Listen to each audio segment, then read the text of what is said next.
ছোট্ট করে একটা কথা আমার জোয়ান যুবক ভাইদেরকে লক্ষ্য করে বলছি। আমি আজকাল রাস্তাঘাটে আমার জোয়ান যুবক ভাইরা যারা উঠতি বয়স, ছোট্ট করে বলবো এই কথাটা, অনেকদিন ধরে বলবো বলবো ভাবছি বলতে পারছি না। উঠতি বয়স তোমাদের, রাস্তাঘাটে তোমরা চলছো বেহুদার মতো, একদম লাগাম ছাড়া। গলায় লাগাম না থাকলে যেমন হয় ঠিক তেমন ভাবে তোমরা চলাফেরা করছো। খারাপ সেন্সে নেবেন না বয়স্ক যারা আছেন, বিশেষ করে আমার জওয়ান যুবক ভাইদেরকে বলছি, তোমরা রাস্তাঘাটে চলছো যখন, কোনো মহিলা যখন রাস্তা দিয়ে হেঁটে যায় তোমরা তাকে মাল বলো কি করে? খারাপ নেবেন না, তোমরা মাল বলো কি করে?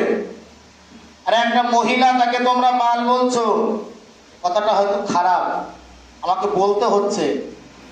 যদি শোধরাবে তো শোধরাও, আর যদি মনে করো না শোধরাবে না, মনে রেখো তুমি যে মালের যে মালটার পেটে জন্মগ্রহণ করেছো, যে মহিলাটার পেটে তুমি 10 মাস 10 দিন ছিলে, সে যে তোমাকে গর্ভে ধারণ করে রেখে 10 মাস পরে তোমাকে দুনিয়ায় আনায়ন করেছে, দুনিয়ার ভিতরে তোমাকে মুখ দেখিয়েছে, সেই মহিলাটা অর্থাৎ সেই মালটা হলো তোমার মা। মনে রেখো, যাকে তুমি মাল বলছো সেই মহিলার মতো একজন মহিলার পেটে তুমি ছিলে, সেই মহিলা তোমাকে দুনিয়ার মুখ দেখিয়েছে। সে চাইলে তোমাকে কিন্তু পেটের ভিতরে মেরে দিতে পারতো, না আসতে দিতে পারতো, আমি নেবো না। অর্থাৎ যে মায়ের গর্ভের ভিতরে তুমি থেকে দুনিয়ায় এসেছো, সেই মালটা হলো তোমার মা।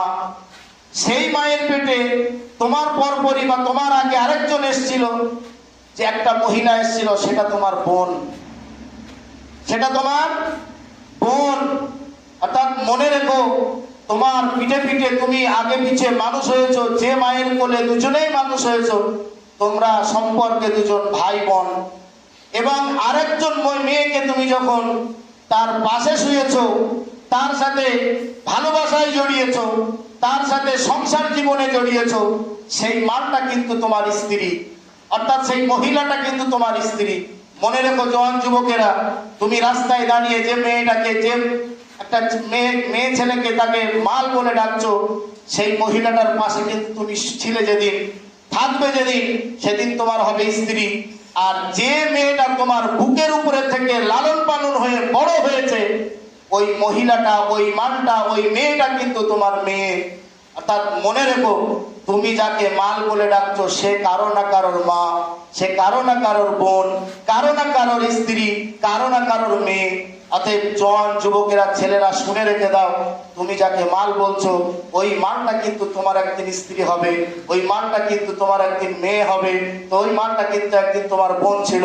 তুমি একজনের মেয়েকে, একজনের স্ত্রীকে মাল বলে ডাকতে পারো, তোমার মেয়েকে যদি কোনোদিন মাল বলে ডাকে, তোমার কি রাগ হবে না?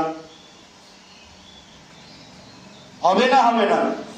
অতএব জওয়ান যুবকেরা, তোমরা সতর্ক হও। মনে রেখো, তুমি যাকে মাল বলছো, সে তোমার স্ত্রী হবে, সে তোমার একদিন মেয়ে হতে পারে। এই মেয়ে নিজের ভবিষ্যৎ, ফিউচারের কথা স্মরণ করে, চিন্তা করে পা ফেলার চেষ্টা করো। তুমি একদিন মাল বলছো একজনকে, তোমারও যেদিন মা হবে, তোমারও যেদিন মেয়ে হবে, তোমার স্ত্রীও যেদিন রাস্তা দিয়ে হেঁটে যাবে, পরপুরুষেরা তারা ডেকে নিয়ে, টেনে নিয়ে, মাল বলে ডেকে নিয়ে ঘরে নিয়ে চলে যাবে, সেদিন তুমি রাগ করলে আর রক্ত, হাত কেটে, গলা কেটে আত্মহত্যা করার চেষ্টা করলেও কিন্তু কোনো লাভ হবে না। তাই নিজেকে আগে সতর্ক করুন, নিজেকে আগে সতর্ক হও, নিজে থেকে আগে পা ফেলা, সতর্কের রাস্তায় পা ফেলার চেষ্টা করো, সঠিক রাস্তায় ফেলার চেষ্টা করো। দেখবে তুমি একজন মহিলাকে সম্মান করার কারণে সেও এমন একটা দিন আসবে, তোমার স্ত্রী দেখে রাস্তার পুরুষেরা, তোমার মেয়েকে দেখে রাস্তার পুরুষেরা টিটকারি আর টোন মারতে তারা সাহস পাবে না। আল্লাহ আমাদেরকে বোঝার মতো তৌফিক দান করেন, বলুন আল্লাহুম্মা আমিন। ওয়া আখিরু দাওয়ানা আলহামদুলিল্লাহি রাব্বিল আলামিন।